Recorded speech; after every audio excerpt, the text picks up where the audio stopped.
Bonjour et bienvenue à cette mise à jour mensuelle de la stratégie microcap de Rivemont pour le mois d'avril 2022. Mon nom est Mathieu Martin, je suis gestionnaire de portefeuille chez Rivemont.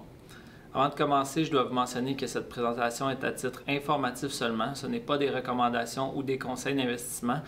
Si je parle de certaines compagnies pendant la présentation, Rivemont peut détenir des positions dans ces compagnies-là et peut transiger sur celles-ci à tout moment sans préavis.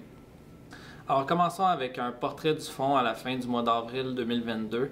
Le fonds Rivemont Microcap avait 13 millions d'actifs sous gestion avec un rendement mensuel de moins 6,8 % contre moins 6,4 % pour l'indice de référence, donc assez similaire de ce côté-là. Et 37 % étaient investis dans les 5 plus importantes positions. Alors, au niveau de l'explication du rendement, je ne parlerai pas spécifiquement du fonds versus l'indice puisque le rendement était quand même assez similaire, mais je vais vous parler plutôt du marché en général. On est vraiment dans un marché baissier, là, on est dans une phase de correction à travers le marché au complet et même dans les grandes capitalisations, c'est encore pire que dans les microcaps maintenant. Je vous donne quelques exemples.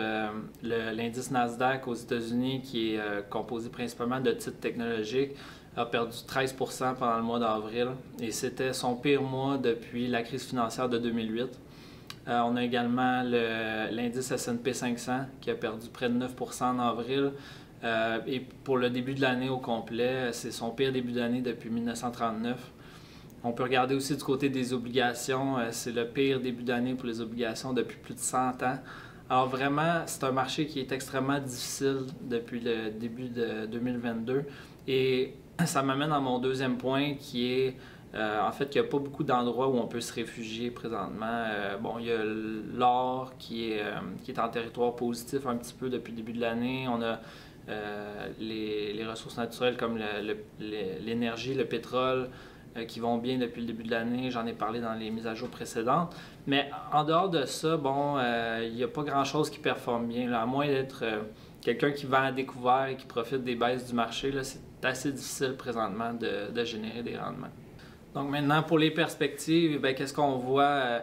Je vous dirais qu'en ce moment, là, avec toute l'incertitude qu'il y a dans le marché de façon générale, là vraiment, là, les gens, on dirait, ne transigent plus par rapport aux valorisations des compagnies. C'est plutôt les émotions qui prennent le dessus. Alors, quand on a des périodes où il y a de la panique comme ça, on peut continuer à dire que les valorisations dans notre portefeuille sont super intéressantes, super attrayantes, mais ça n'a pas nécessairement d'impact à court terme. Donc là, présentement, ce qu'il faut faire, c'est être patient et simplement attendre qu'on traverse cette période de volatilité-là. Et éventuellement, quand il va y avoir un rebond dans le marché, c'est là qu'on va voir les compagnies qui ont les valorisations les plus attrayantes qui vont commencer à bouger en premier et qui vont s'en aller vers des prix plus élevés. Donc, c'est ce qu'on espère qui va se produire. On ne sait juste pas quand, comment, pourquoi ça va se produire, mais on anticipe encore potentiellement une période de volatilité pour l'instant. Puis deuxièmement, je pense que c'est important aujourd'hui plus que jamais d'avoir un horizon à long terme. Donc, la bourse, ça fluctue. Il y a des hauts, il y a des bas, mais éventuellement, à très long terme, la tendance est haussière. Et là, ce qu'on voit depuis 6 mois, 1 an, c'est une tendance baissière. Là, présentement, on est à un creux. Les gens paniquent, il y a de l'incertitude. C'est pas le temps de paniquer, de sortir du marché parce que éventuellement, il va y avoir des nouveaux hauts. Le marché va remonter, il remonte toujours, c'est cyclique. Et si vous paniquez, vous sortez au pire moment, vous ne serez pas là quand les titres vont commencer à s'apprécier à nouveau. Et puis là, je vous dis ça, c'est pas juste par rapport au fonds Rivemont Microcap, c'est par rapport à tous vos investissements en bourse. Donc rappelez-vous toujours pourquoi vous avez investi en bourse, c'est pour le long terme. Idéalement, si vous avez un horizon d'investissement de 10 ans et plus, c'est l'idéal. Et continuez à focuser là-dessus quand il y a des périodes de volatilité comme ça. D'ailleurs, à cet égard, on a réfléchi chez Rivemont à notre stratégie par rapport à la présentation de ces mises à jour mensuelles-là. Et je pense que de parler constamment des rendements mensuels, ça n'aide pas justement à garder l'œil sur le long terme. Alors, on va mettre moins d'emphase à l'avenir sur les rendements ou l'explication des rendements. On va continuer par contre à vous parler de qu'est-ce qui se passe dans le marché, c'est quoi les perspectives, qu'est-ce qui se passe dans le portefeuille et aussi c'est quoi notre processus de recherche. Ça, c'est des facteurs super intéressants à continuer de parler pour vous aider à comprendre où est-ce qu'on s'en va avec ça à long terme.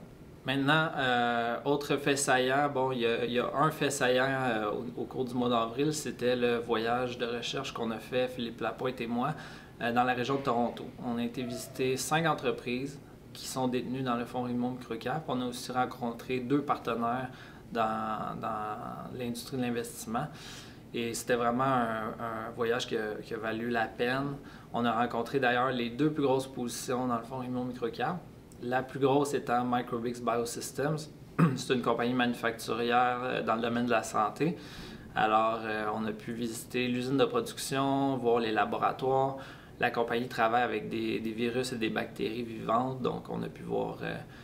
il y avait certaines zones qu'on ne pouvait pas accéder parce que c'était trop dangereux, là, mais on a pu vraiment voir qu'est-ce qui se passe là-dedans. Et l'impression que ça nous a donné aussi, c'est que tout le monde avait l'air extrêmement occupé, les gens avaient l'air de travailler fort, avaient l'air enthousiastes. Ça nous a donné l'impression que c'était vraiment une entreprise en croissance. Et bon, c'est ce que les chiffres nous démontraient. Maintenant, on a été voir sur le terrain et ça nous a confirmé ce qu'on pensait. Donc, vraiment, on est revenu avec une conviction encore plus élevée envers l'entreprise. Et puis, pour les autres entreprises qu'on a visitées aussi, on a obtenu plein d'informations. On a pu rencontrer les équipes de direction, poser nos questions. C'était vraiment super intéressant et je pense que ce genre de voyage-là nous permet à plus long terme de prendre des meilleures décisions d'investissement. Donc pour l'instant, ça a augmenté notre conviction. Donc on a la conviction de détenir ces positions-là malgré une période de volatilité dans le marché. Mais éventuellement aussi peut-être que ça va nous permettre de racheter au bon moment ou vendre au bon moment. Et tout ça parce qu'on a de l'information supérieure au reste des participants dans le marché. Alors voilà, c'est la mise à jour pour le mois d'avril. Mes coordonnées sont à l'écran. Je vous invite à me contacter s'il y a quoi que ce soit, si vous avez des questions. Et également, dans les mises à jour mensuelles à venir, on va probablement commencer à répondre aux questions des gens, de l'audience. Donc, si vous avez des questions, n'hésitez pas à me les envoyer par courriel ou vous pouvez les mettre en commentaire sur la vidéo et ça va nous faire plaisir d'y répondre. Vous pouvez également visiter le site web rivemont.ca et vous allez obtenir toute l'information sur la stratégie microcap ainsi que sur les autres stratégies de Rivemont. Alors voilà, je vous remercie et on se reparle le mois prochain.